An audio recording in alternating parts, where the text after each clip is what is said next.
Oke, Assalamualaikum warahmatullahi wabarakatuh.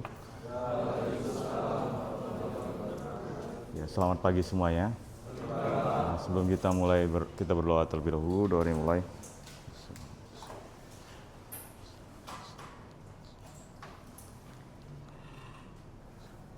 Nah, selesai. Kita lanjutkan materi kuliahnya yang terakhir kita sesuai dengan topik tadi ya, usaha energi. Sekarang kita masuk ke topik gelombang ya, wave ya, gelombang. Nah, jadi gelombang yang kalian tahu ada jenisnya apa aja gelombang? Ya, transversal ya. Kemudian ada gelombang longitudinal. Apa beda transversal sama longitudinal?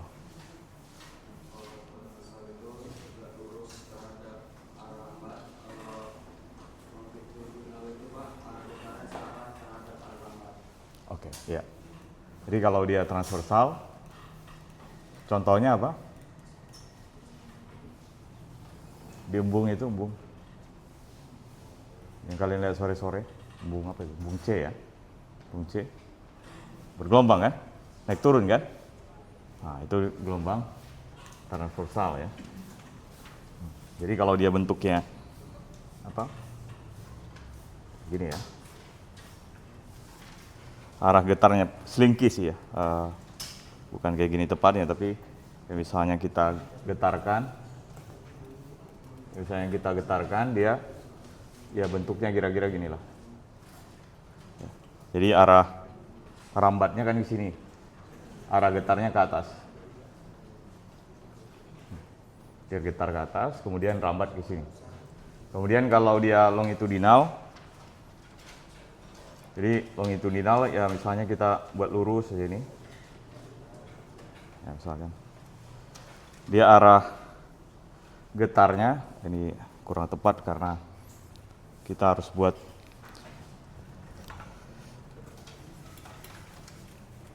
dia di sini agak regang ya. Misalnya ini ada pegas ya. Pegas misalnya gini. Ini agak regang. Kemudian di sini agak rapat di sini.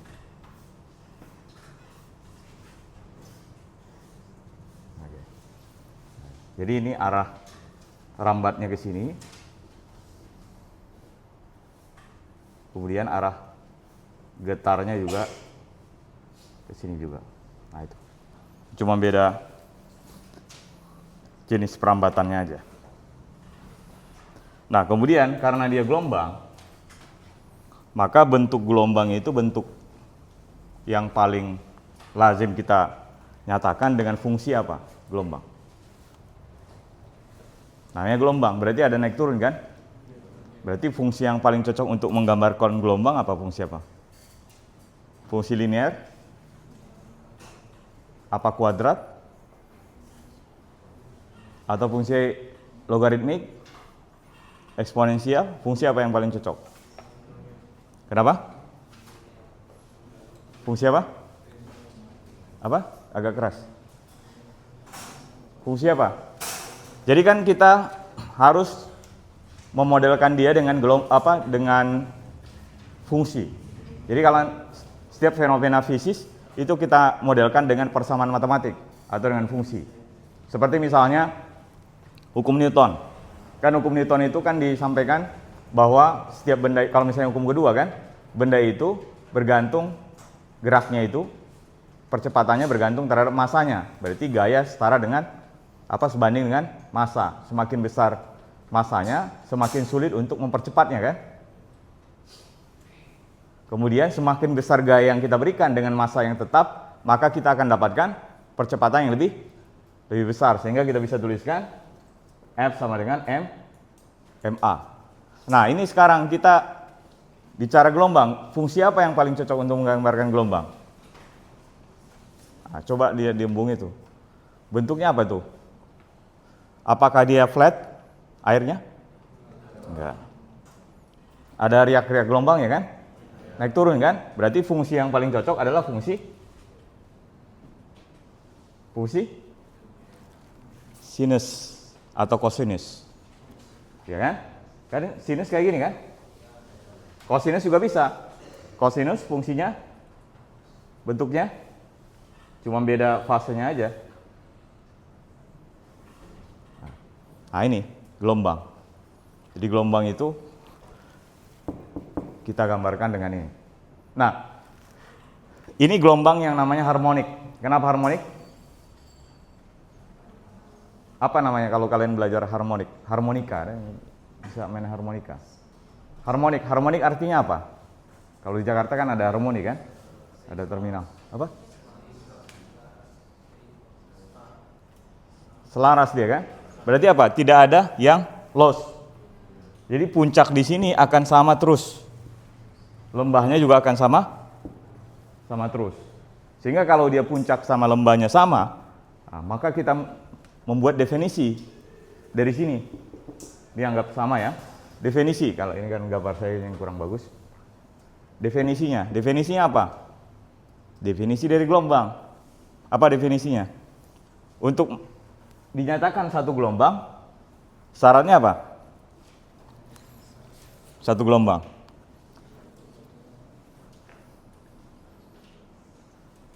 Nah, saya tanyakan, dari sini ke sini satu gelombang nggak? Ke sini satu gelombang? Dari sini ke sini satu gelombang nggak? Sini satu gelombang? Dari sini ke sini satu gelombang? Nah, jadi definisinya apa? Satu gelombang itu. Kenapa? Jadi kalau misalnya definisinya berarti dia harus membentuk satu bukit dan satu lembah yang sama. Ya, simetris ya. Jadi kalau dia harus bisa membentuk misalnya gini.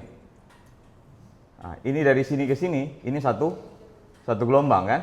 Dari titik ini ya. Ini. Berarti kenapa dari titik ini sama di sini satu gelombang? Karena bentuk yang dari titik A misalnya ini ke titik B itu juga membentuk satu puncak satu lembah. Kemudian kalau kita ambil dari lembah di sini sampai lembah di sini satu gelombang nggak? Ini misalnya titik C dan D, satu gelombang nggak? Karena dia membentuk, kalau ini kan setengah lembah kan? Di sini setengah lembah ditambah setengah lembah berarti satu lembah ditambah satu puncak. Nah itu, jadi definisinya itu kalian harus ingat dia membentuk satu gelombang, satu lambda atau panjang gelombang. Definisinya ya, membentuk satu puncak plus satu lembah. Nah itu yang harus kalian ingat. Jadi kalau dia membentuk satu puncak satu lembah itu namakan dengan satu panjang gelombang. Berarti dari sini ke sini, ini kita bisa tuliskan ini sebagai satu lambda. Atau kita biasanya tulis lambda, satu lambda kita tuliskan lambda. Berarti dari titik ke sini, jadi berapa lambda? Dari titik A ke sini. Ya, ini adalah dua lambda. Dari titik sini ke titik ini, dari titik ini ke titik sebelah sini, berapa lambda?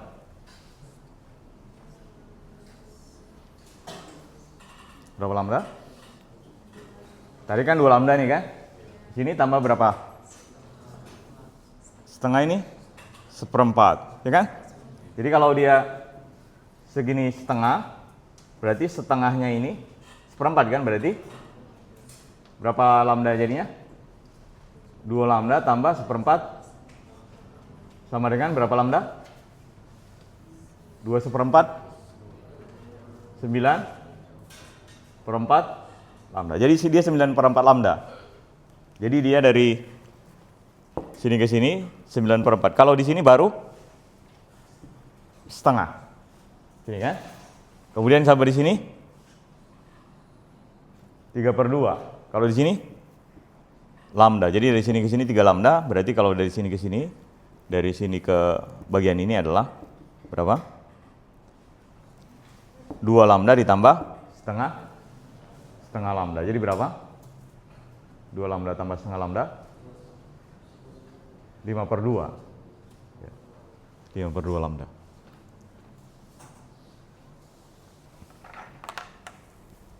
Kemudian definisi berikutnya periode. Ini kan panjang gelombang ya. Definisi berikutnya adalah periode. Kalau yang namakan periode apa? Kita simbolkan dengan apa? T besar ya. Berarti apa yang dimaksud dengan periode? Berapa waktu yang dibutuhkan untuk, jadi kalau misalnya kalian ada bandul, ini misalnya titik awalnya adalah A, anggap dia harmonik ya, maksudnya bandulnya dia akan balik lagi ke A dengan energi yang sama, harmonik. Jadi misalkan ada jam dinding bandul, masih ada yang pernah lihat kan? Masih sering ya beberapa di tempat-tempat jam dinding bandul yang kalau sekarang udah agak menipu, kita lihat seolah jam dinding bandul tapi di dalamnya pakai baterai. Bukan, yang jam dinding pakai bandul dia, geraknya itu mekanik, nggak perlu baterai. Ada yang punya jam mekanik. Nah, jam mekanik yang dia nggak perlu baterai. Jadi saya ada jam seperti itu, jadi tiap pagi harus diputar. Jadi apa namanya? Semakin jamnya itu mahal, itu semakin mekanik dia dan tiap hari harus diputar. Itu jam-jam yang dulu ya, jam-jam yang dulu. Jam sekarang kan udah pakai baterai kan? Ya. Kalau yang smartwatch bahkan di charge ya, di recharge. Nah itu. Kalau jam yang dulu itu menggunakan sistem mekanik. Jadi berarti harus ada gerakan terus. Jadi supaya misalnya kenapa kita pakai jam mekanik itu dia gerak, asal kita waktu bergerak dipakai tiap hari. Kemudian kalau kita diamkan dia diam, karena energinya hilang. Gak ada lagi gerakan tangan kita. Nah, jadi gerakan yang diberikan itu seperti kita mengayunkan bandul. Kayak seperti kalian main ayunan. Ada yang nggak pernah main ayunan? Pasti pernah kan waktu kecil kan? Gede juga pasti kan? Jadi dekat-dekat pantai biasanya ada yang spot. Ada ayunan yang instagramable kan biasanya. Ah, kalau kalian main ayunan, kalau misalnya kalau kalian main ayunan ini kan lama-lama kan stop kan? Ada nggak yang main ayunan nggak berhenti terus? Nggak didorong ya, nggak didorong, tapi bergerak terus. Atau tiba-tiba ayunannya bergerak terus. Takut nggak kalian itu? Ya kan? Berarti kan ada yang mendorong terus-menerus kan? Nah, untuk kasus ini yang dinamakan dengan satu periode, apa definisinya? Atau pertama satu gelombang dulu dah. Untuk kasus ini dinamakan dengan satu gelombang. Untuk kasus ini, dari mana ke mana tuh? Geraknya kan nggak mungkin ke sini kan? Pasti ke sini kan? Jadi gerak yang lazimnya, naturalnya itu ke sini.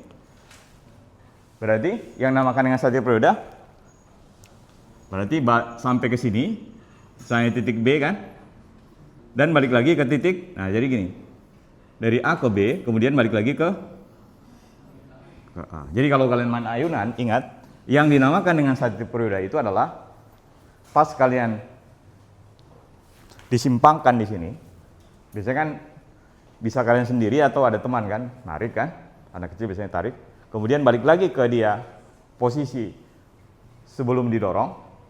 Nah, itu namakan dengan satu gelombang. Berarti atau seperti kalau misalnya lingkaran, di sini titik A, jadi kan akan memutar lingkaran, ada lingkaran, atau misalnya embung lah. Anggap embungnya itu lingkaran ya. Jadi kalau misalnya berdiri di embung gedung C yang di pelataran itu, kemudian balik lagi ke pelataran, ini anggap pelataran ya. Balik lagi ke pelataran ke sini di titik yang sama, itu namakan satu gelombang. atau satu lambda. Berarti periode juga sama. Waktu yang dibutuhkan untuk mengitari, misalnya embung itu, anggap embungnya lingkar ya. Waktu yang kamu butuhkan dari titik awal kamu misalnya lari, balik lagi ke A itu namakan dengan satu periode. Jadi satu periode itu adalah waktu yang dibutuhkan untuk mencapai satu gelombang. Jadi waktu yang kamu butuhkan untuk mencapai dari titik awal ke titik semula. Nah itu. Ini berarti dari A ke B, jadi dari A ke B, balik lagi ke A, itu satu periode atau satu T, atau T. Nah, jadi T sama lambda itu berkaitan. Nah, kemudian ada lagi definisi yang lain, frekuensi.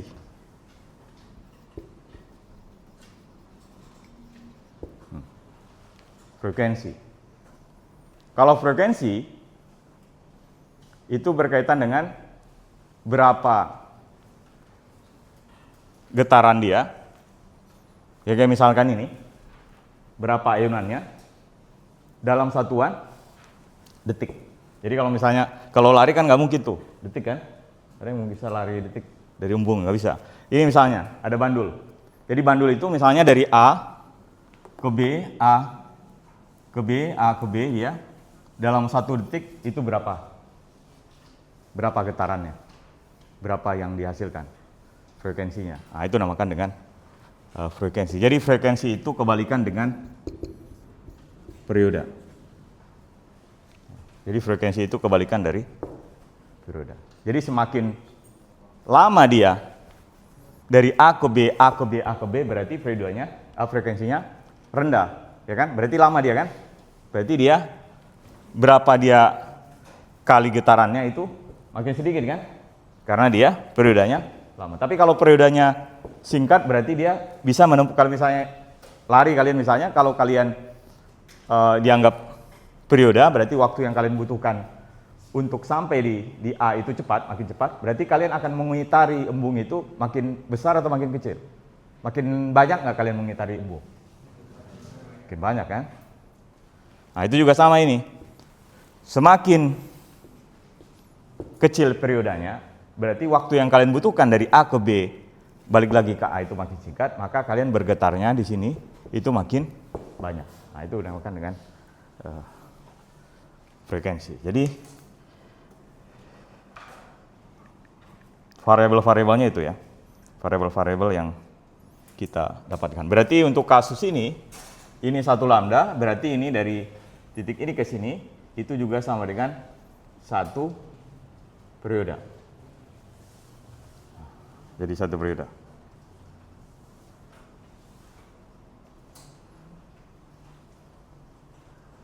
Kemudian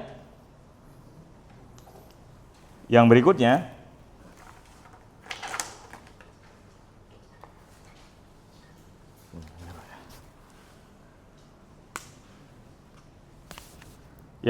itu jarak dari posisi horizontal ini ke atas itu namanya amplitudo. Jadi kalau dibunyi ini berarti seberapa kuat atau lemahnya bunyi itu dinamakan dengan amplitudo. Kalau dia kan bunyi kan adalah merupakan gelombang juga kan, makanya kita sematkan sebagai gelombang bunyi. Kalau misalnya makin kuat berarti dia amplitudonya besar. Seperti tsunami. Ya, tsunami kalau dia misalnya amplitudonya tinggi, maka dia daya rusaknya tinggi. Ini kan seperti gelombang kan itu. Tsunami kan gelombang. Atau misalnya gempa. Gempa itu kan juga merupakan gelombang. Semakin dia besar amplitudenya berarti dia makin bisa dia naik atas sama turun lagi dia makin besar. Berarti dia gempanya itu skalanya makin besar. Daya rusaknya makin besar. Kita kalau di gempa kan kita menggunakan skala Richter. Skala Richter dia kalau di gempa ya.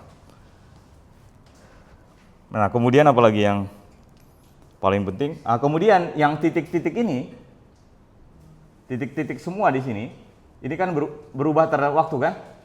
Itu berarti ini kalau kita anggap ini sebagai Y, nah ini namakan dengan simpangan.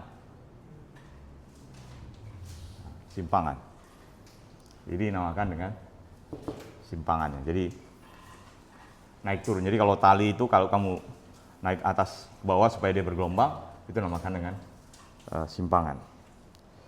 Kemudian seberapa cepat gelombang ini merambat, berarti berkaitan dengan apa? Jarak yang ditempuh di sini apa? Jadi kalau misalnya dari A ke B, jaraknya berapa? 1 lambda. Kan definisi dari kecepatan apa? Definisinya? Ya, jarak per waktu. Berarti dari A ke B, jaraknya lambda kan? Waktunya berapa? Waktunya. Dari A ke B itu adalah satu periode kan? Nah, berarti kita nyatakan berarti nah, ini formulanya. Jadi kecepatan itu adalah V. Berarti dari sini kita dapatkan V ini harus diingat lambda per T. Berarti kalau kamu ingin makin cepat gelombangnya menjalar, maka kamu harus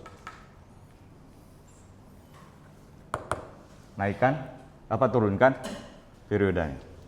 Kemudian hubungan antara kecepatan dengan frekuensi apa? Dengan frekuensi. Nah, T itu kan berarti kalau di sini kan F sama dengan 1/T kan, berarti T adalah 1/F, ya kan? Berarti kita tinggal ganti nih.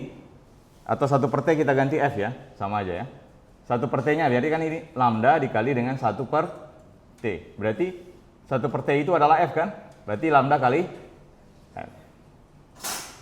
Nah, itu formula-formula ini. Kemudian satuan-satuan juga yang paling penting. Frekuensi adalah meter per detik ya. Kecepatan meter per detik. Ini lambda adalah jarak meter, ini detik. Kalau frekuensi itu satuannya adalah hertz. Nah, itu.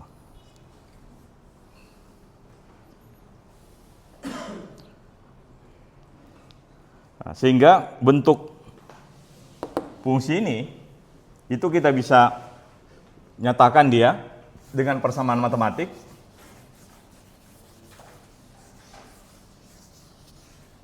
Bentuk ini ya, bentuk ini dengan persamaan matematik.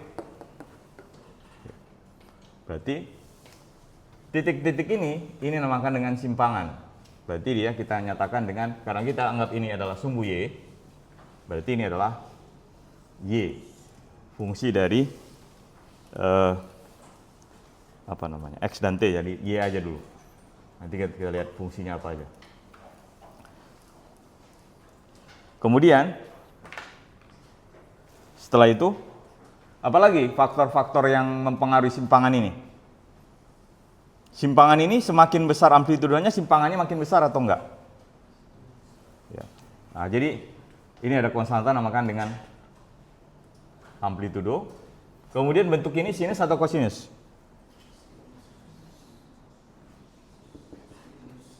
Sinus. Bentuk sinus ya. Jadi kalau dia mulai dari 0 di sini, yang titik awalnya dari 0 ini, itu namakan dengan sinus. Tapi kalau bukitnya mulai dari setengah bukit, kalau ini kan mulai dari puncak. Jadi kalau kamu mendaki gunung, ada gunung bentuknya seperti ini, berarti kamu mulai dari di bawah di sini puncak, di bawah kemudian naik, kemudian turun baru ke sini. Kalau ini dia udah naik, kemudian turun, balik lagi ke naik. Kalau ini dari bawah, kemudian turun, kemudian ke bawah lagi. Nah, sehingga ini adalah sinus. Fungsinya ini harus diingat, sinus.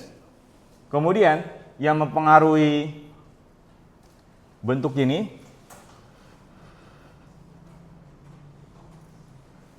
itu kita namakan dengan omega.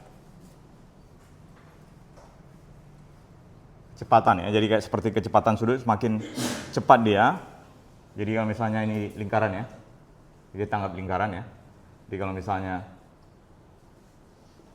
ini omega. Ini kemarin sudah saya sempat bahas sedikit ya. Dinamakan dengan omega. Omega itu berarti besar yang dibutuhkan untuk dari sini ke sini. Ini kan sudut berarti 2pi. Waktu apa? Yang dibutuhkan dalam radian ini 2pi dibagi dengan periode. Jadi kalau kita di lingkaran, kita pakainya kan sudut tempuh. Sudut yang kita tempuh dari titik, misalnya ini adalah titik A ke B, balik lagi ke A, itu berapa sudutnya?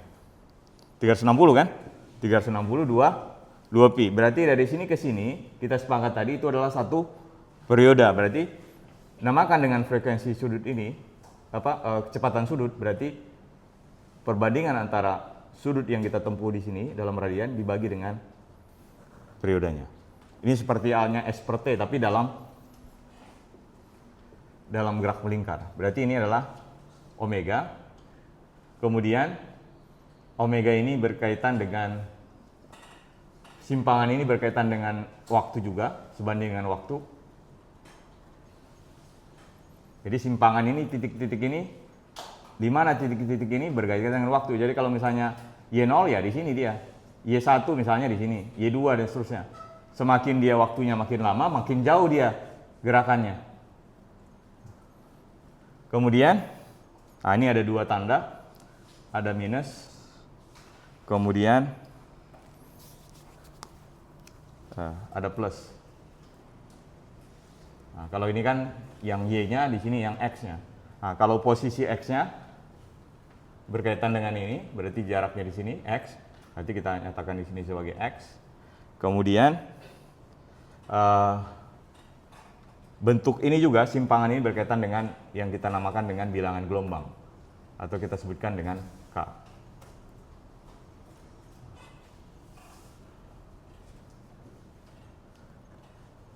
Nah, omega sendiri adalah 2pi per T, kemudian K itu adalah 2pi per lambda.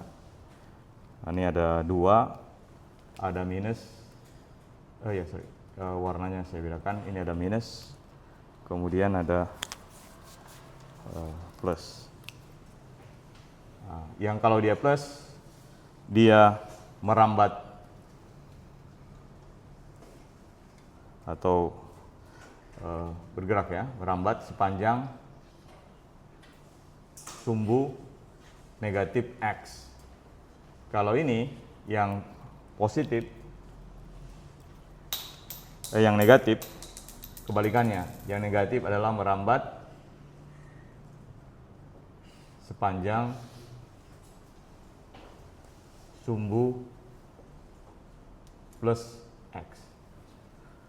Jadi kalau yang positif itu merambat ke kiri, kalau yang dia di sini negatif itu merambat ke kanan. Itu terbalik ya definisinya.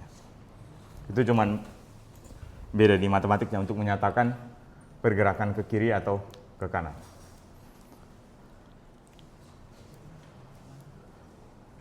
Kemudian formula yang lain untuk ini, karena omega adalah 2pi per T, berarti kita bisa tuliskan Y, ini adalah X T, ini adalah A sinus, kemudian 2pi per T, kemudian dikali dengan T kecil, minus plus 2pi per lambda X.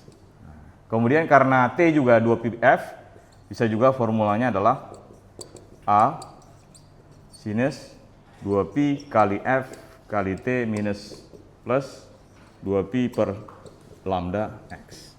Nah ini, itu formulanya.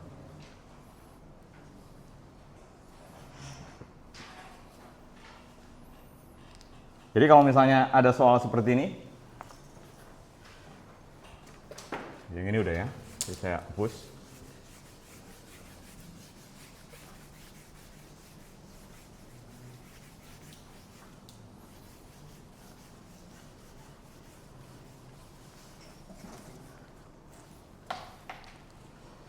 Oke, masih jelas ya.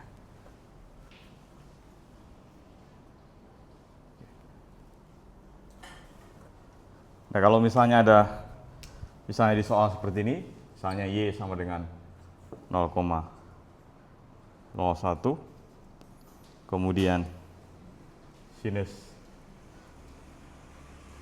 10 pt 100 px, kemudian ini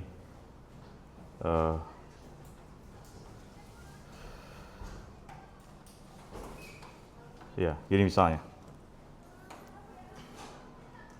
Kemudian ini misalnya sentimeter misalnya. Kemudian di soal ditanya, hitung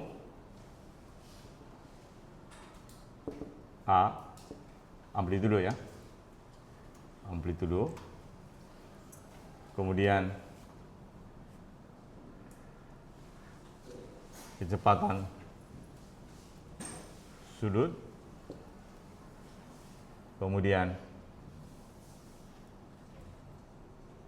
periode, kemudian frekuensi, kemudian panjang gelombang untuk kasus ini, serta kecepatan rambat gelombang.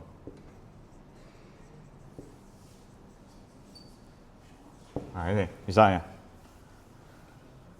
tentukan amplitudonya, kecepatan sudutnya, periode, frekuensi, panjang gelombang, kemudian terakhir adalah kecepatan rambatnya. Gimana? Ada yang mau mengerjakan? Berarti apa? Karena kamu hafal ini, nah ini makanya saya bilang itu yang dihafal yang antara ini dan ini ya. Ada 3 itu. Sehingga apa?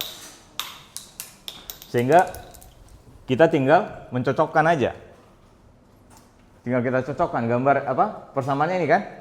Berarti yang depan ini apa? Amplitudo kan? Amplitudonya berapa? 0,01 cm, atau kalau dalam meter 10 pangkat minus berapa? Dari cm ke meter kita bagi berapa? Nah, jadi gini. Untuk memperoleh 1 meter itu berapa sentimeter? 100. Nah, kalau saya balik 1 meter kan 100 cm. Kalau saya balik, saya punya 1 cm, itu berarti berapa meter? Berarti saya bagi kan? Skalanya kan 100 nih kan, berarti 1 dibagi dengan 100. Berarti 10 pangkat minus 2 meter. Berarti ini adalah 10 pangkat minus 2, karena ini kan 10 pangkat minus 2 cm.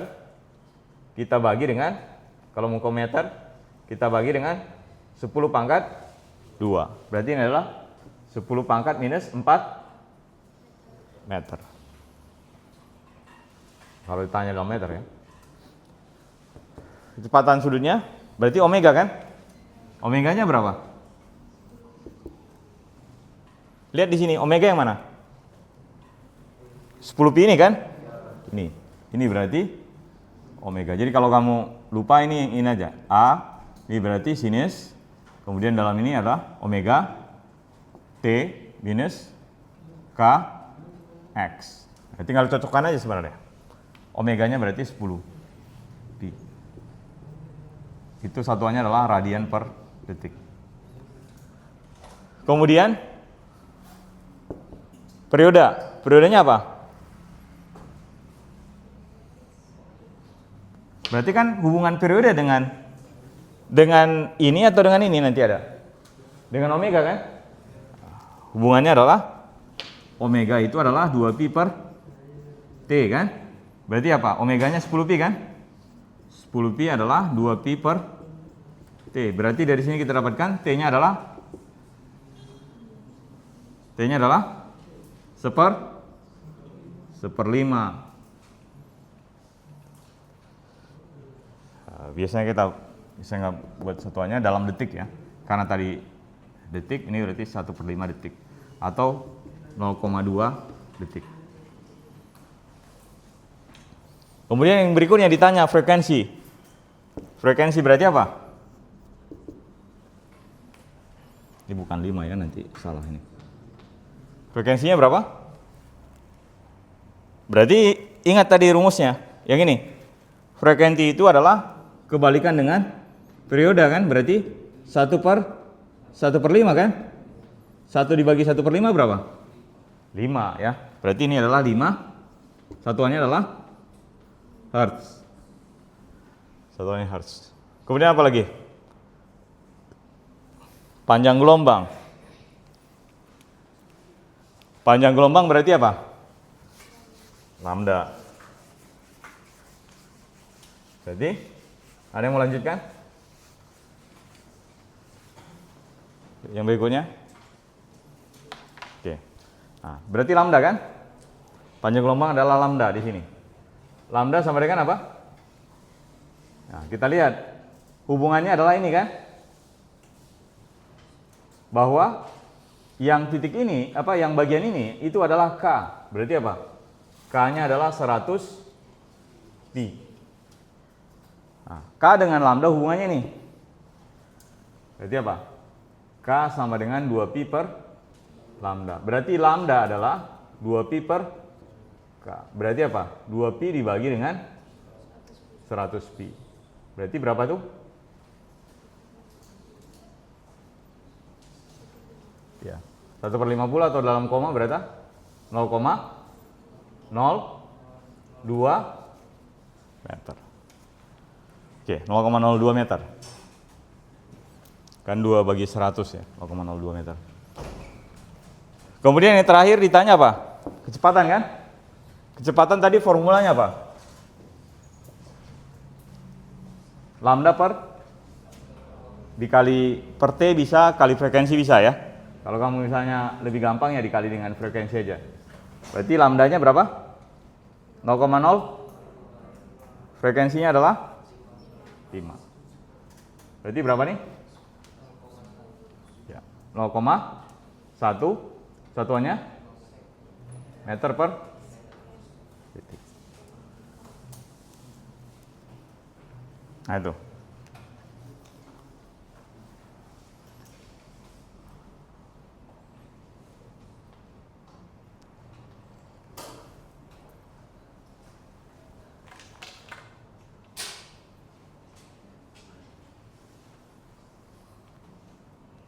Sampai di sini ada yang mau ditanyakan? Ya, jadi yang kamu hafal itu ini. Jangan lupa ini. Di ujian ya. 3 ini ya. 1. Tergantung nanti permintaannya. Apakah ini, apakah ini, apa ini. Jadi kalau misalnya di dalam soalnya sudah diberikan kita hitung periode, langsung ini bisa. Berarti apa ini? Bisa seperti ini, kalau ini langsung tadi apa? Berarti 2 pi per T itu adalah 10 pi kan? Dapat langsung periode kan? Kemudian 2 pi per lambda adalah 100 pi kan? Dapat langsung lambda. Jadi bisa ini, bisa ini, bisa ini. Yang kamu hafal ya. Hafal. Kalau mau buat contekan ya yang ini yang dibuat. Jangan yang lain-lain ya. Kalau buat contekan.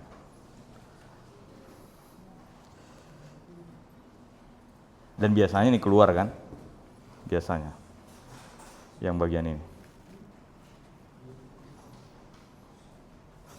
Ini saya ada bagian-bagian yang nanti akan keluar, termasuk ini kalau nggak salah bagiannya.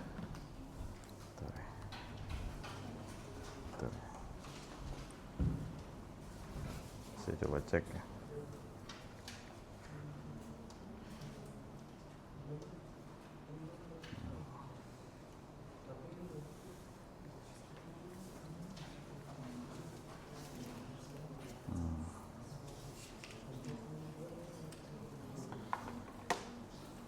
Koordinasi.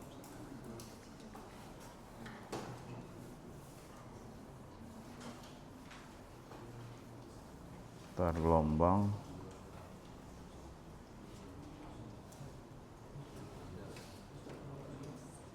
Ya, gelombang berjalan nih kan? Yang ini. Gelombang berjalan. Oke. Jadi harus kalian ingat tuh. Dihafal.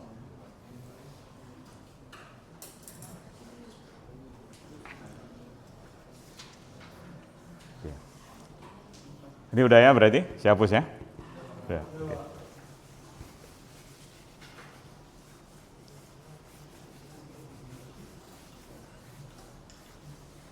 Jadi soalnya ada 10. Seperti yang biasa, yang lazim ada 10. Soalnya ada 10, ada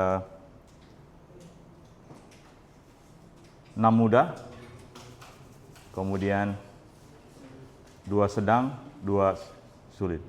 Nah, itu.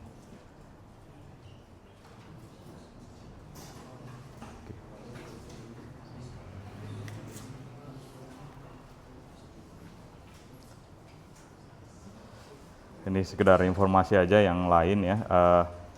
Saya nggak usah jelaskan yang bagian-bagian ini. Mungkin kalau sudah belajar berkaitan dengan cepat rambat bunyi ya. Jadi cepat rambat bunyi itu di masing-masing. Jadi kan bunyi itu untuk dia bisa sampai ke kalian itu butuh apa? Apa ini? Medium. Ya udara. Butuh medium. Jadi kalau kalian di bulan, ada udara nggak di bulan? Jadi bunyi nggak akan kedengaran. Jadi alat komunikasinya menggunakan radio, gelombang radio. Nah, karena gelombang radio atau gelombang apa namanya radio itu istilahnya, seperti handphone ini. Kalian bisa komunikasi dengan orang di bulan nggak? Bisa kan? Jadi astronot yang ke bulan ini kan bisa komunikasi kan? Dan kita juga ada stasiun ruang angkasa kan? ISS ya, International Space Station. Itu ada beberapa negara buat. Indonesia nggak termasuk. Maksudnya ada beberapa negara seperti Amerika gitu kan. Kemudian Malaysia juga ada astronotnya dia. Kemudian China sendiri punya Space Station. Kita bisa berkomunikasi kan? Kenapa kita bisa berkomunikasi? Karena menggunakan gelombang elektromagnetik. Nah ini yang handphone ini, kenapa saya bisa komunikasi dengan kalian? Mau dimanapun. Itu karena dia ada gelombang elektromagnetik. Nah gelombang elektromagnetik itu perlu medium atau enggak? Perlu media enggak? Jadi kalau misalnya kalian untuk menyampaikan pesan, kalian perlu, kalau misalnya nggak ada teknologi, apa yang kalian lakukan zaman dulu? Bisa pakai merpati kan? Merpati. Makanya logo kantor pos yang dulu itu logonya merpati. Kemudian bisa pakai apa? Suruh orang kan? Ya, suruh orang. Kan apa? Tukang pos zaman dulu. Tukang pos itu kan dia nganter-nganter pakai kendaraan dia. Zaman dulu misalnya belum ada pesawat atau apa, itu pakai itu, ada 2 kemungkinan itu. Kalau zaman dulu tentara atau siapapun ya, orang-orang ada penyampai pesan. Nah, kalau yang ini, handphone kita ini, nggak perlu. Karena kemanapun kita, di seluruh ruang angkasa, itu kita bisa kirimkan sinyal. Ya, kita kirimkan pesan tanpa perlu media. Ya, tanpa perlu media.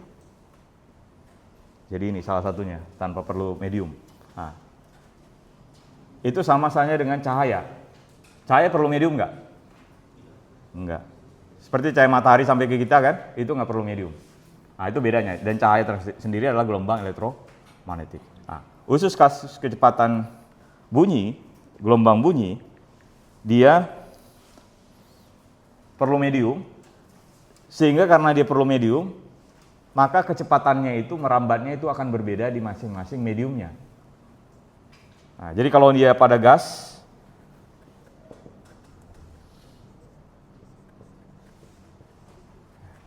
nah ini formulanya.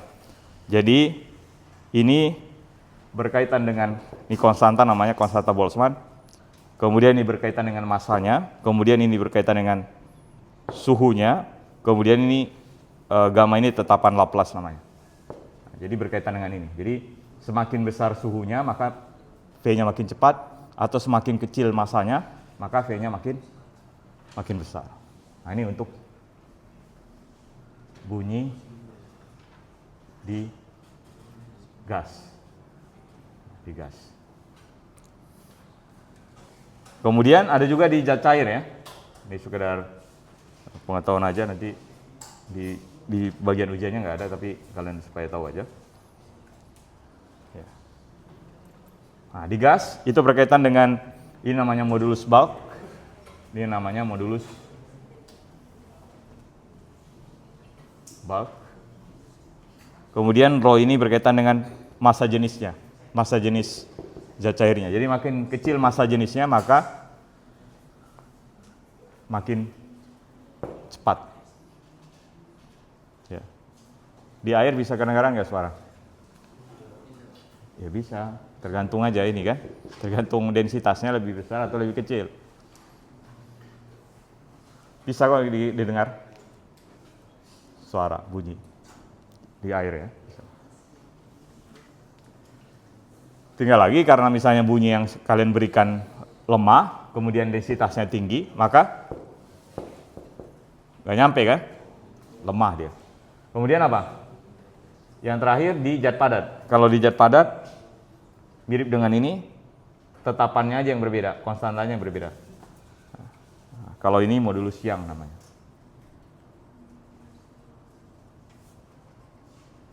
Modulus Young.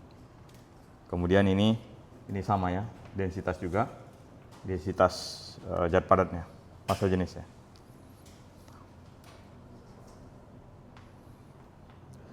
Nah, kemudian intensitas ya, kalau itu kan cepat atau lambat. Intensitas bunyi itu berkaitan dengan seberapa kuat atau lemahnya bunyi. Nah, itu berkaitan dengan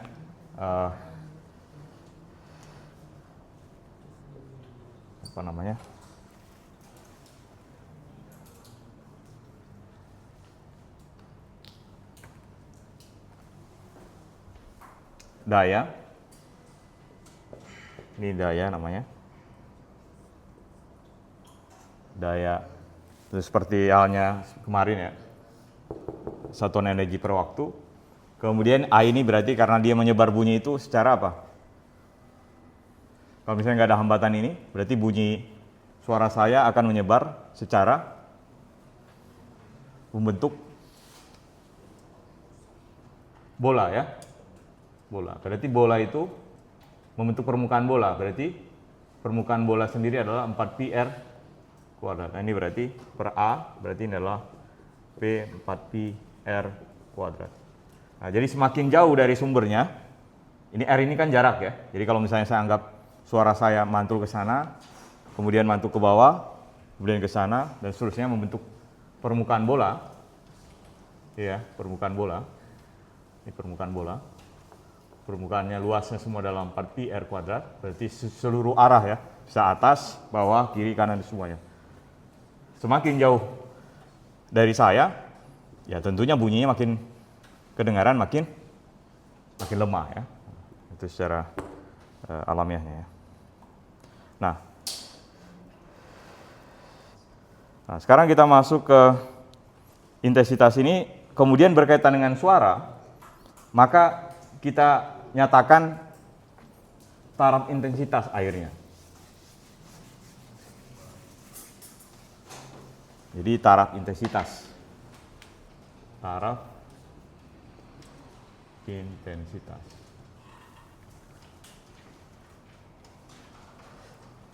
Jadi taraf intensitas kita simbolkan, ada misalnya TI, ada beta gitu, taraf intensitas. Itu berarti kita kaitan dengan perbandingan logaritmik antara intensitas bunyi kemudian dibagi dengan intensitas pendengaran kita. Jadi taraf intensitas pendengaran kita. Jadi pendengaran kita itu kan ada batasnya kan? Ya kan? Ada batasnya enggak? Ada. Makanya kalau ada sound horeg yang dulu-dulu lagi populer, nggak tahu saya masih nggak di Lampung ada. Itu kan kita mengganggu kan? Karena telinga kita itu ada ambang batasnya pendengaran. Jadi kalau misalnya dia intensitasnya kuat sekali, bisa gendang telinga kita itu bisa pecah. bisa berbahaya. Ya, coba aja di depan loudspeaker telinganya kan, itu berbahaya sekali. Makanya kita buat batasnya, batas antara intensitas bunyi yang muncul dibagi dengan intensitas pendengaran kita. Ini intensitas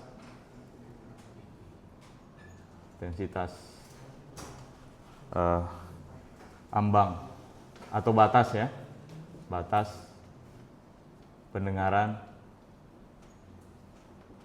manusia ya, manusia. Kalau hewan beda-beda ya, beda-beda. Hewan itu sensitivitas terhadap suaranya berbeda-beda. Saya nggak tahu detailnya, tapi mereka ada kepekaan suaranya berbeda-beda, hewan. Kalau ini adalah intensitas bunyi yang didengar, intensitas bunyi. Makanya ada satuannya, ini adalah desibel. Desibel. Ini adalah satuan untuk intensitas. Jadi berapa desibel harusnya suara, misalnya kalau bikin konser misalnya kan ada tuh batasnya. Ada sebenarnya aturannya itu. Kalau ada konser itu batasnya berapa desibel. Makanya harus perlu izin. Konser kan perlu izin kan?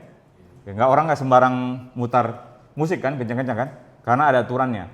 Kalau melebihi aturannya itu, maka orang itu sebenarnya bisa dilaporkan ke polisi sebenarnya ya. Sebenarnya. Kalau di luar negeri langsung itu dipanggil polisi, langsung ditemui itu orangnya. Jadi saya kan ada kita nyetel suara musik keras-keras di rumah sendiri, misalnya di rumah sendiri, dan tidak sesuai dengan ambang batas yang lazim di kota itu, nah kita tinggal panggil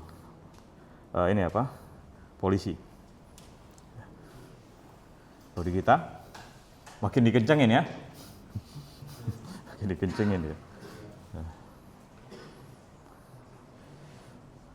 Ada yang suka genre musik Sonhorek, ada di sini. Anomali, kalau ada itu anomali ya. Siapa tahu di sini ada personilnya kan? Nggak tahu tadi. Ada. Oh ada.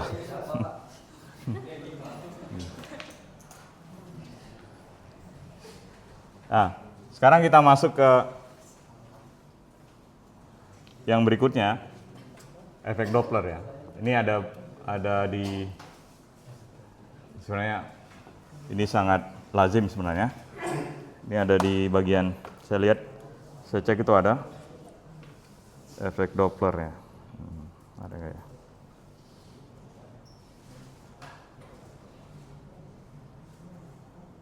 Ada efek Doppler. Jadi ini perlu juga. Yang perlu kalian hafal, saya nggak perlu turunkan. Jadi kalian hafal itu ini aja. FP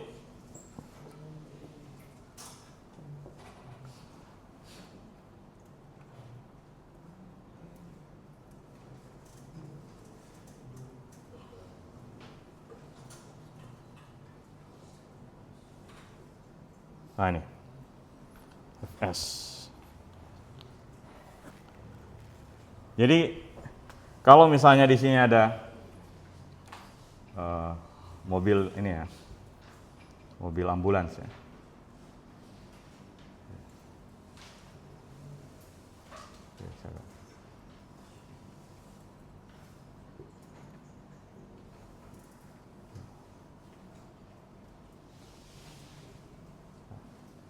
Ini mobil ambulans, dia ada ini ya,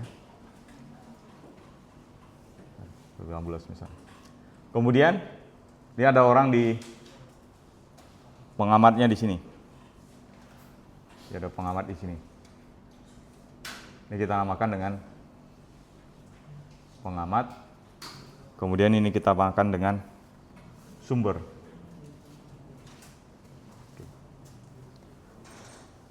Jadi geraknya bebas ya. Jadi kalau misalnya sumber ini kan bisa mendekati pengamat atau pengamat mendekati sumber.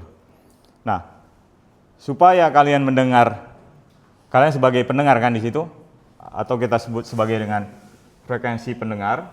Di sini berarti frekuensi yang dikirimkan oleh sumber. Supaya kalian mendengar bunyi sirine yang lebih kencang, maka yang terjadi apa? Kemungkinannya apa? Kalian mendekati sumber atau sumber mendekati kalian. Itu kan? Ada kemungkinan lain nggak? Supaya makin kencang. Jadi kalau saya buat ini, agar suara sumber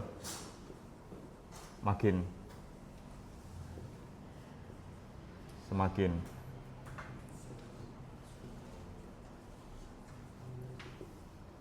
besar, maka ada dua kemungkinan ya. Pertama apa? Sumber mendekati pengamat.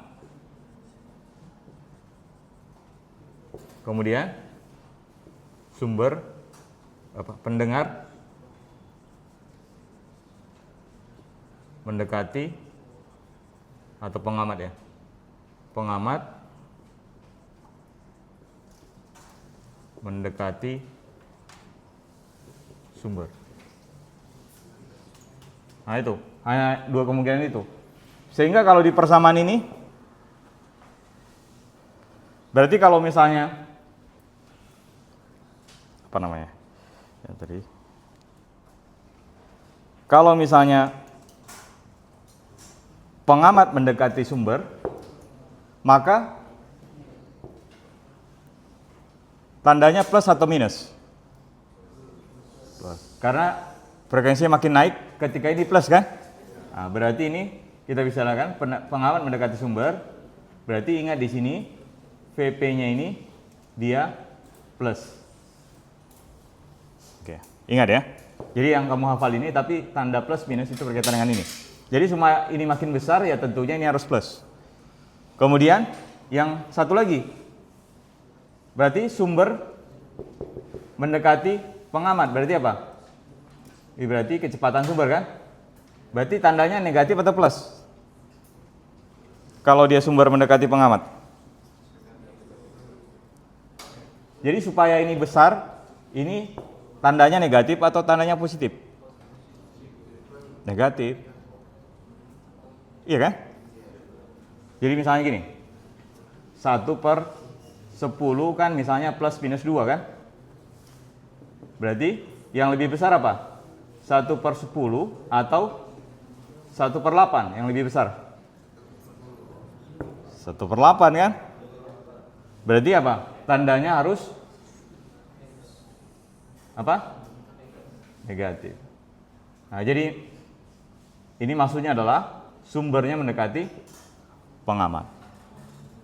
Ya, anggapnya mobilnya bisa mundur ya. Mundur ya, tapi kan enggak lazim juga memang. Kemudian apa? Apalagi kemungkinannya? Agar suara, sekarang kan agar suaranya makin keras ya, terdengar. Kemudian yang berikutnya, agar suaranya makin terdengar makin lemah. Apa yang dilakukan? Ada dua kemungkinan juga kan? Ada dua kemungkinan apa? Pengamat menjauhi sumber atau sumber menjauhi pengamat. Nah, jadi kemungkinan berikutnya, agar suara semakin lemah terdengar oleh pengamat, maka ada dua kemungkinan. Pengamat menjauhi sumber, kemudian yang kedua, sumber menjauhi pengamat. Nah itu. Kalau dia pengamat menjauhi sumber, berarti tandanya plus atau negatif? Negatif ya. Kebalikan ini aja. Berarti di sini adalah pengamatnya makin jauh kan? Berarti tandanya di sini adalah VP-nya negatif. Kemudian sumber mendekati pengamat. Sumber menjauhi pengamat. Tandanya apa? Positif. Berarti, nah itu yang kamu hafal. Yang ini sama yang ini. Animasi ini. Tapi jangan ini juga kamu gambar di ujian ya, bukan. Bukan solusinya. Maksudnya yang kamu hafal itu adalah ini, kemudian tergantung di soalnya. Apakah pengamat mendekati sumber atau menjauhi, atau apakah sumbernya mendekati pengamat dan seterusnya. Jadi ada kemungkinannya hanya ada 4 ini, karena geraknya horizontal, kan? Kemungkinannya adalah sumber mendekati pengamat, kemudian pengamat mendekati sumber. Itu yang pertama. Kemudian kemungkinan berikutnya, sumber menjauhi, kemudian pengamat juga menjauhi sumber. Nah itu aja. Yang ini dan seterusnya. Mereka mau hafal.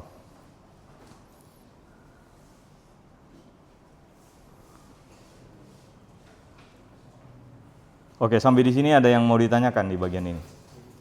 Ada? Ada yang mau ditanyakan? Di bagian ini. Jadi kamu hafal ini aja. Yang kamu harus ingat, maksudnya, ingat tergantung di soalnya. Nanti kamu tinggal di soalnya kamu bisa memaknainya seperti apa.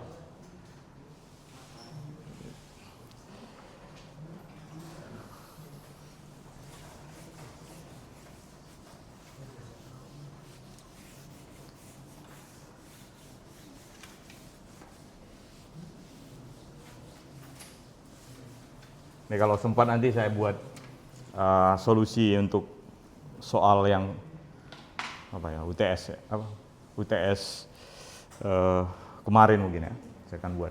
Nanti kan saya share ke kalian solusinya, nanti kan bisa belajar dari situ. Kalau soalnya kan nggak mungkin saya bocorkan kan, nggak ujian nanti namanya, bukan ujian lagi, bukan tes.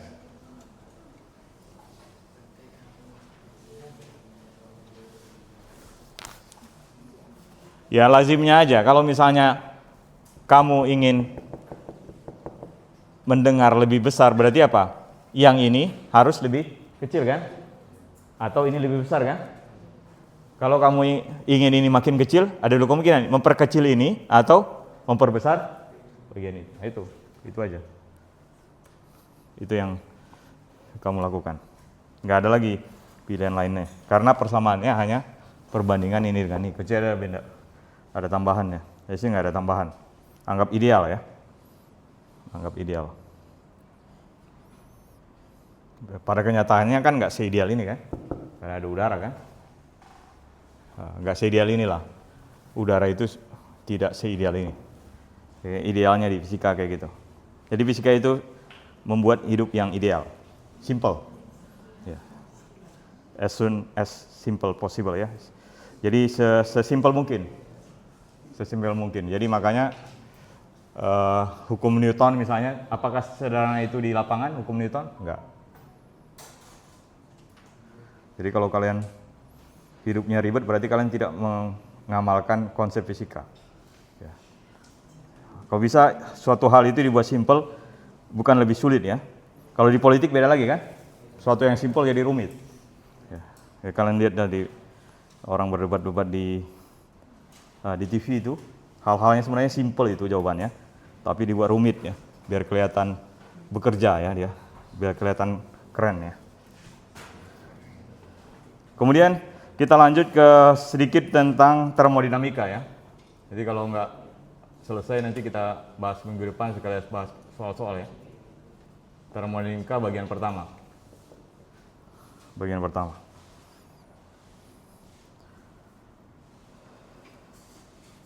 Jadi kalau di thermodynamics yang paling lazim ya kalian ukur suhu kan, ya, suhu kan hampir di handphone ini kan ada ukur suhu di sini handphone. Makanya kalau dia panas kan dibilang kan kondisi panas gitu kan ada ukur sensor suhunya ada di sini di handphone ini ada. Atau secara natural tubuh kita juga punya sensor suhu kan. Kalau nggak punya sensor suhu bahaya. Kalau ada api ya nggak ada apa-apa, ini nggak ada suhunya gitu. Ya, berbahaya. Ya. berbahaya.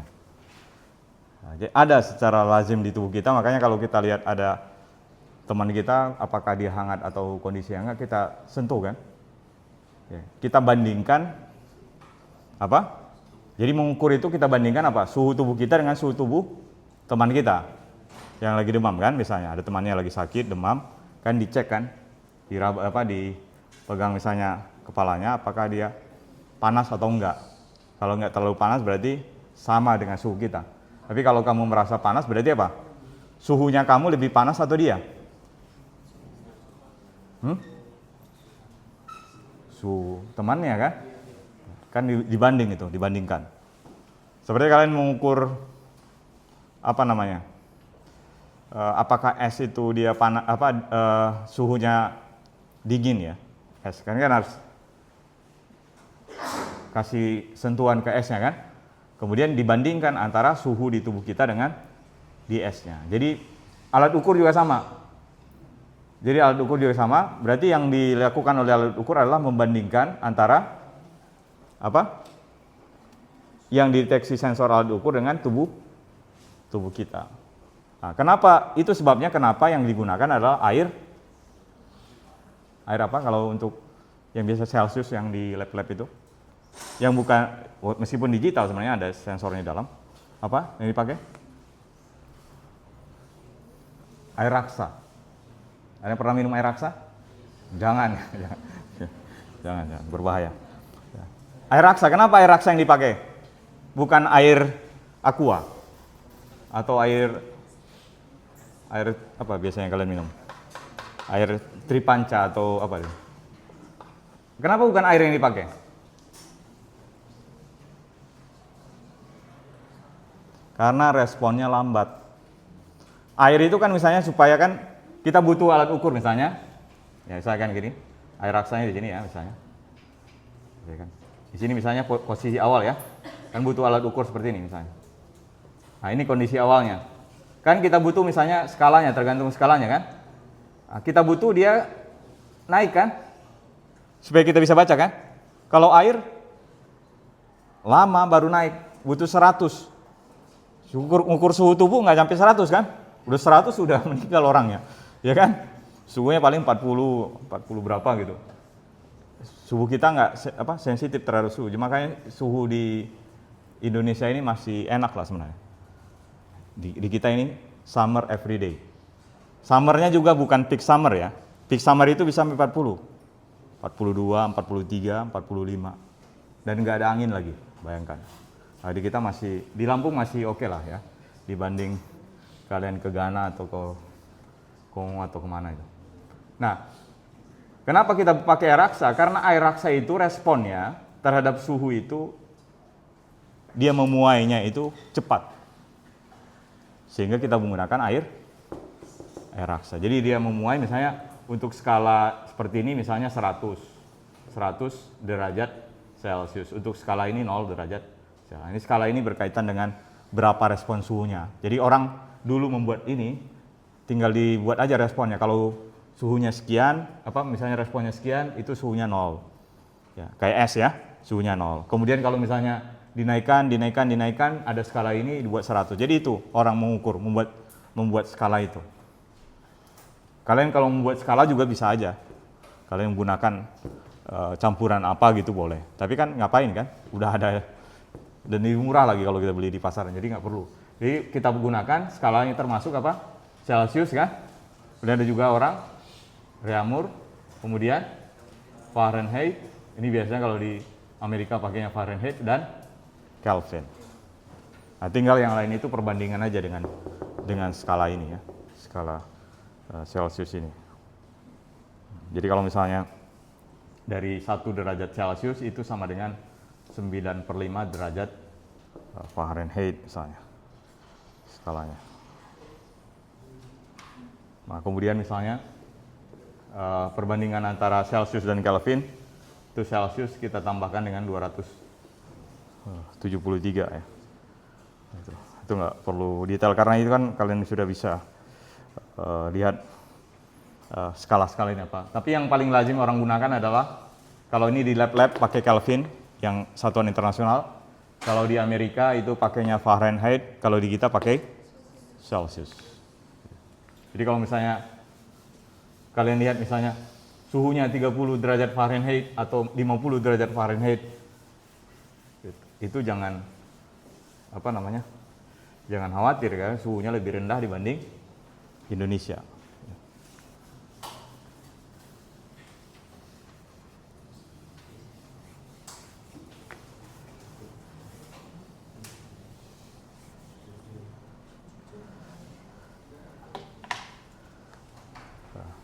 Nah, sekarang kita lanjutkan itu konversi. Kemudian berkaitan dengan respon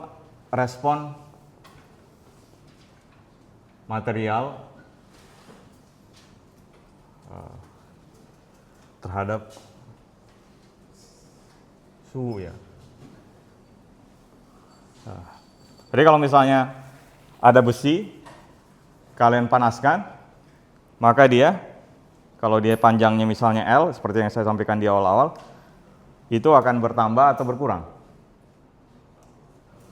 Bertambah ya. Berarti apa? L-nya itu bertambah, berarti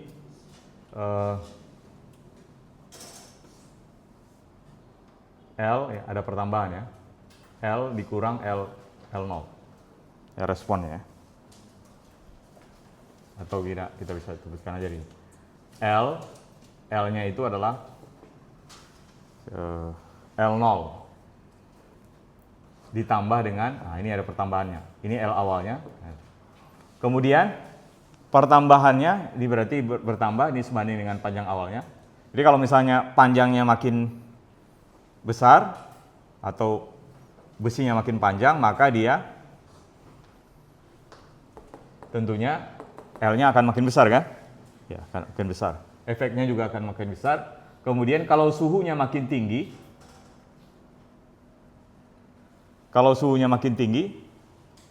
semakin panjang atau semakin pendek?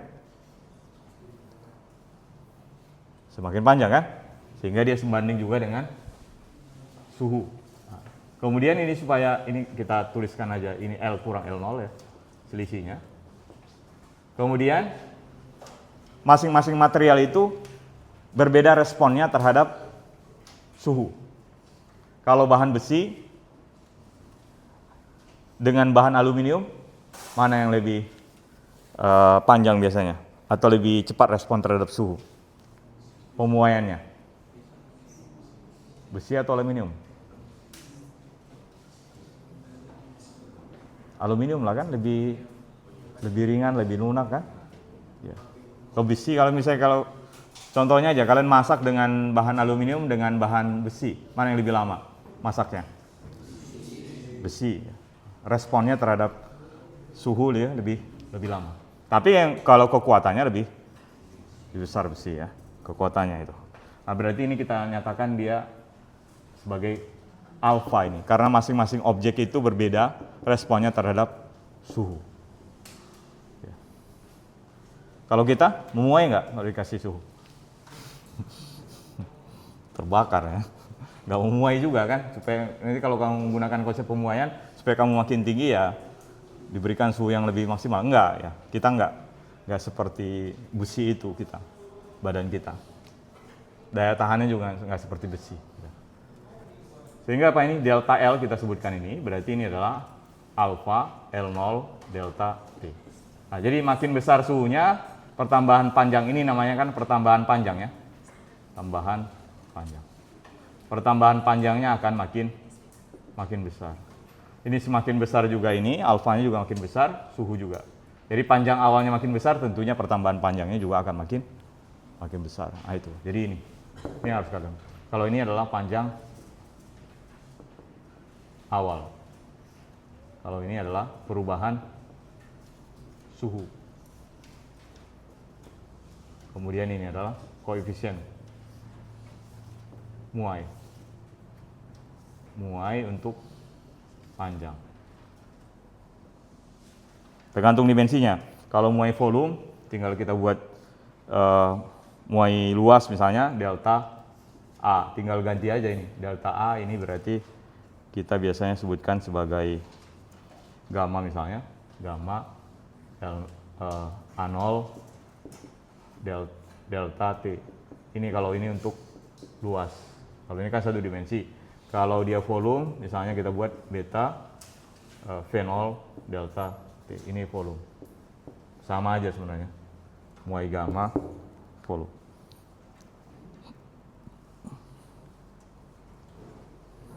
Ya, itu sebabnya kalau di rel kereta itu kan ada pembatasnya kan, batalannya kan, nggak nyambung terus kan. Kalian bisa lihat di rel kereta, itu kan nggak nyambung lurus kan. Nah itu karena di suhu di siang hari berbeda dengan di pagi. Kalau misalnya dia di siang itu bisa dia memuai, nah itu berbahaya. Nah itu salah satu aplikasi yang sering kita pakai ya.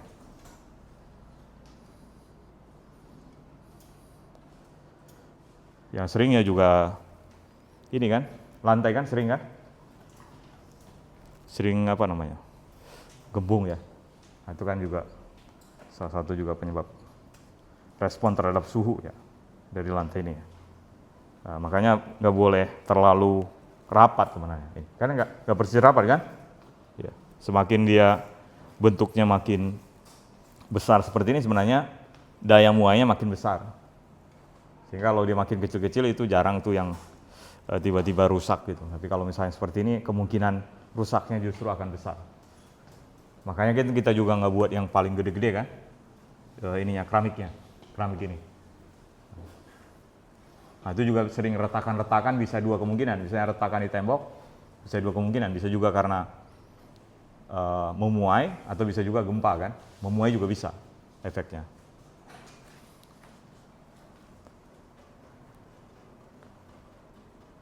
Atau handphone juga kan sering meledak kan. Ada nggak pernah handphone main Mobile Legends sampai meledak handphonenya? Ada.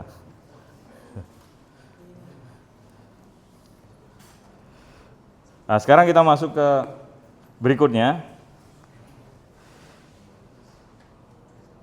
Ada sedikit lagi ya, ada lagi waktu ya, ada sedikit lagi. Nah, itu yang panjang tadi, pemuaian. Ini nggak perlu kayaknya. Nah, kemudian kita juga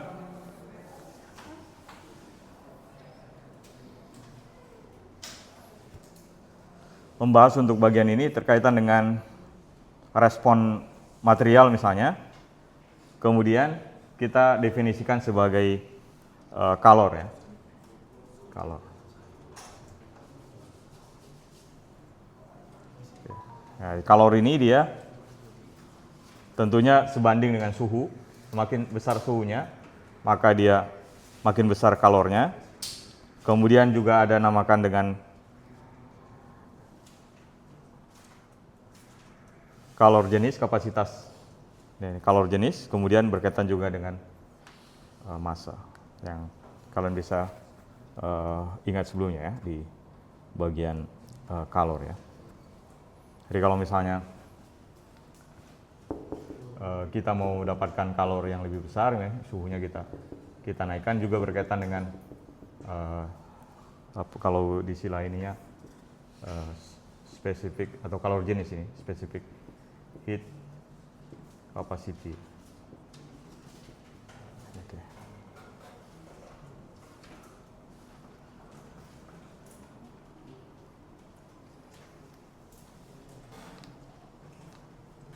Jadi misalnya ada orang berlari misalnya, jadi misalkan seperti dicontoh sebelumnya di slide, ada orang masanya misalnya 65 kg. Kemudian dia kalor yang dihasilkan di tubuhnya itu adalah 8,5 kali 10 pangkat 5 joule. Misalnya ya. Jadi pertanyaannya adalah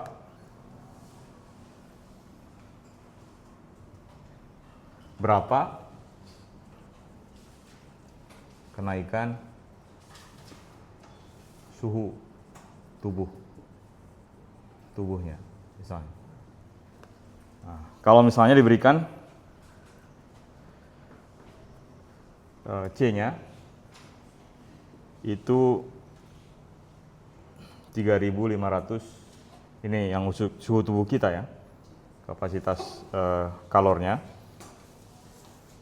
kalor jenisnya itu 3.500 Joule per kilogram derajat Celcius. Nah, tinggal kita bagikan aja ini, berarti delta T adalah Ki per mc.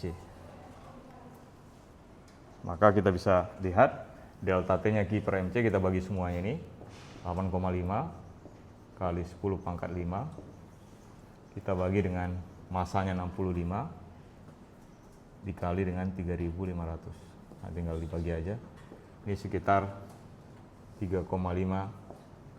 Karena ini satuannya Celcius, maka ini derajat Celcius. Jadi kenaikan suhunya untuk apa namanya,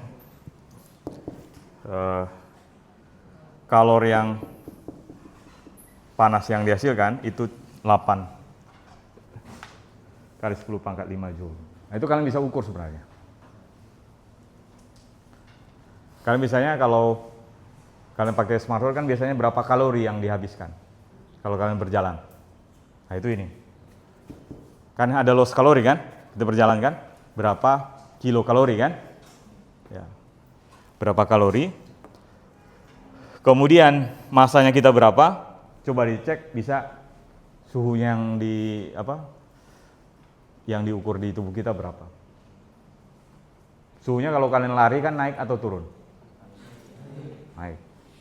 Itu lazimnya pasti naik karena ada kalor yang dilepaskan, kalor yang ini. Jadi semakin kamu mau kalornya dilepas berarti harus berlari, berlari sini, harus berlari. Nah, itu yang lazim yang kita pakai ya. Tapi kan satuannya kalau di smartphone biasanya nggak joule kan? Satuannya apa? Kalori kan? Ya. Jadi satuannya di sini adalah joule, ini tinggal satuannya adalah kalori. Nah, itu misalnya kilokalori ya biasanya. Kilokalori. Coba aja ya.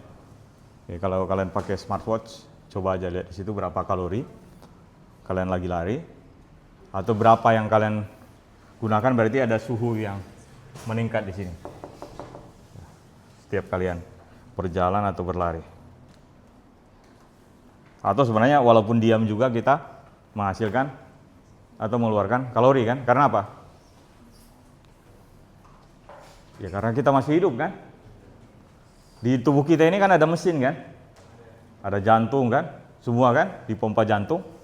Tubuh kita ibarat mesin, berarti butuh kalori kan? Jadi butuh, ada mesin di kita, mesin di tubuh kita ini, dan mesinnya tidak seperti mesin yang biasa kan? Kalau mesin biasa perlu ya kita anggap sepele sebenarnya, di mesin di tubuh kita itu sangat canggih ya. Nah, ada mesin berarti dia butuh kalori, butuh energi. Energi yang kita gunakan yaitu bentuknya makanan. Jangan coba pakai bensin ya. Jangan ya. Karena tubuh kita itu nggak bisa memprosesnya. Beda dengan mesin bakar ya, motor bakar. Jadi sama-sama energi ini, saya minum bensin, jangan. Berbeda.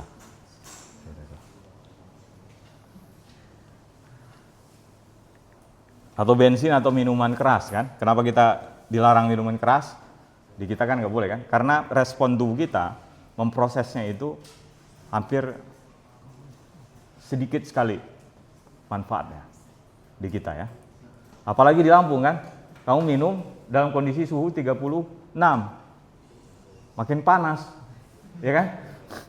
Kalau kamu mungkin di Eropa, mungkin orang masih oke lah di Eropa. Misalnya kamu di Siberia atau misalnya di Saint Petersburg atau di daerah mana gitu, di Alaska, itu masih bermanfaat buat orang sana. Tapi kalau di kita, apa manfaatnya?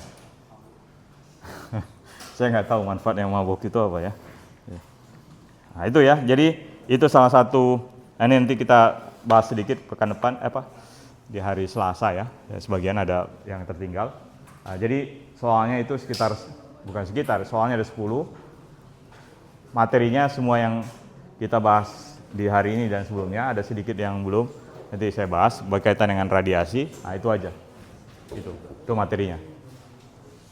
Ada yang mau ditanyakan sebelum kita akhiri? Kemudian berkaitan dengan kemarin ada yang kelasnya masih di kelas lain, untuk sampai dengan nanti tetap di kelas ini, nanti tinggal di administratifnya nanti dipindahkan oleh TPB. Ya, udah kan? Udah ya. Belum pindah kelas ya. Ya nanti TPB sendiri yang akan atur itunya ya. Betul. Ada lagi yang mau ditanyakan? Oke, itu saja mungkin untuk hari ini ya. Terima kasih. Selamat pagi. Assalamualaikum warahmatullahi wabarakatuh.